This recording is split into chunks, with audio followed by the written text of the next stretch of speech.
হ্যাঁ, গুপ্ত শব্দটা আসলে কোনো পর্যায়ে নাই, এটা নিয়ে যাওয়া হয়েছে। এগুলো যখন যিনি ক্ষমতায় থাকেন তার মতো করে নিয়ে যান।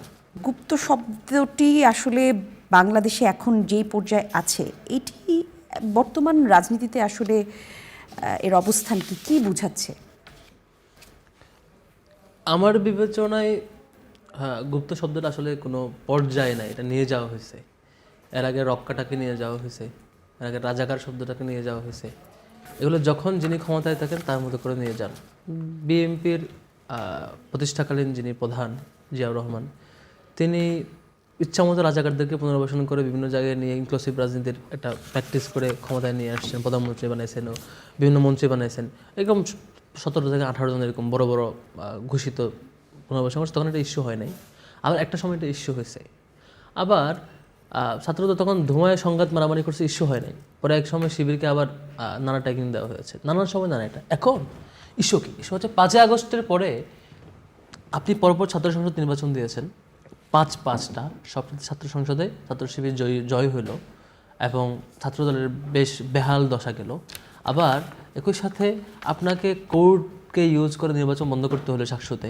আপনি যখন দেখছেন আসলে শিক্ষার্থীরা এঙ্গেজ ফিল করছে না, এই ঘুরে ফিরে যারা আগে ছিল তাহারাই আছে, নতুন শিক্ষার্থীরা এঙ্গেজ হয় না, স্কুলে কলেজে শিক্ষার্থীরা কানেক্টেড ফিল করে না, সব মিলে তখন এই শব্দের অবতারণা হলো। আমরা এটা খুব গুরুত্ব দিয়ে দেখি না, এই জন্য যে হচ্ছে এর আগেও নানা ট্যাগিং এসেছে, ট্যাগিংগুলো এখন নাই হয়ে গেছে। ট্যাগের কথা বললেন তো, মানে এই গুপ্ত শব্দটা কি আসলে শুধুই কি ট্যাগ, নাকি এটা একটা পরিচয়ের অংশ কিছু কিছু ছাত্র রাজনীতি যারা আমার করেছেন কাছে মনে হয় গুপ্ত শব্দ ছাত্র দলের দেউলিয়াতের বহিঃপ্রকাশ।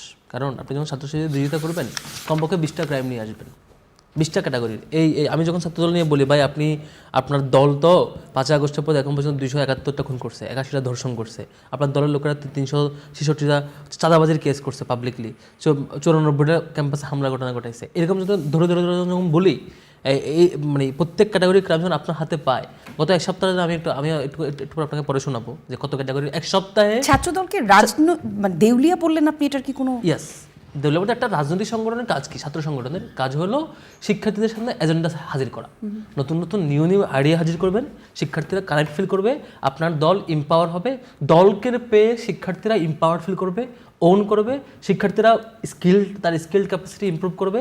এভাবেই দলটা আপনার লিডারশিপ সুইচ হবে, ট্রান্সফার হবে, তারা নতুন করে লিডার হয়ে আসবে, এভাবে ট্রান্সফরমেশনগুলো হবে। আপনি যখন একটা পার্টিকে টানা দীর্ঘ সময় ধরে কমিটিবিহীন রাখেন, কাউন্সিলবিহীন রাখেন, 5 আগস্টের পর 2-2.5 বছর সময় পেয়েছেন, তবু কাউন্সিল দেন না, এখন গণতন্ত্র চেঞ্জ করেন না, কোনো কমিটি দেন না। তাহলে কাউন্সিলিং করেছে, সংগঠনকে মানে জীবিত রেখেছে, অ্যাক্টিভিটি কি ছিল? ছাত্র শিবির প্রতি বছরই কাউন্সিলিং করেছে, প্রতি বছর কাউন্সিল করেছে। কি ব্যানারে করেছে? ছাত্র শিবির ব্যানারে করেছে প্রত্যেক বছর। যখন ফেসিবাদের সময় যখন হইতো না, তখন আপনি ফেসবুক পেজে দেখতেন, আপনি প্রত্যেক পেজে 31 ডিসেম্বর দেখবেন, 31 ডিসেম্বর অনলাইনে সদস্য সম্মেলন অনুষ্ঠিত হয়েছে, অন্তত সাথে সাথে কমিটি চেঞ্জ হয়েছে।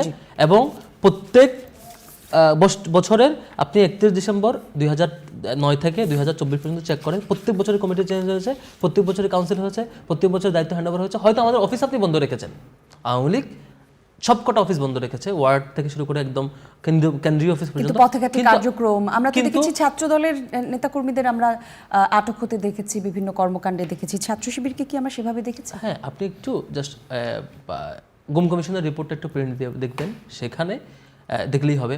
পুলিশের মামলার সংখ্যাগুলো ইন্টারিম পিরিয়ডে চেক দেওয়া হয়েছে। একক ছাত্র সংগঠনের হিসাবে সবচাইতে বেশি মামলা খেতে হয়েছে ছাত্র শিবিরকে, সবচাইতে বেশি ক্রসফায়ার নিতে হয়েছে ছাত্র শিবিরকে, সবচাইতে বেশি গুম কমিশনের রিপোর্ট দেওয়া, সবচেয়ে বেশি একক ছাত্র সংগঠন হিসেবে গুমের শিকার হতে হচ্ছে ছাত্র শিবিরকে, সবচেয়ে বেশি অফিস বন্ধ ছিল ছাত্র শিবিরের, সবচেয়ে বেশি দায়িত্বশীলকে ক্রসফায়ার দেওয়া হয়েছে, ঘরবাড়ি শেষ পর্যন্ত কিছু জেলা সভাপতি থেকে তো শুধুমাত্র সে জেলা সভাপতি, এই জন্য ঘরবাড়ি পর্যন্ত বুলডোজার দিয়ে ভেঙে দেওয়া হয়েছে। ধন্যবাদ।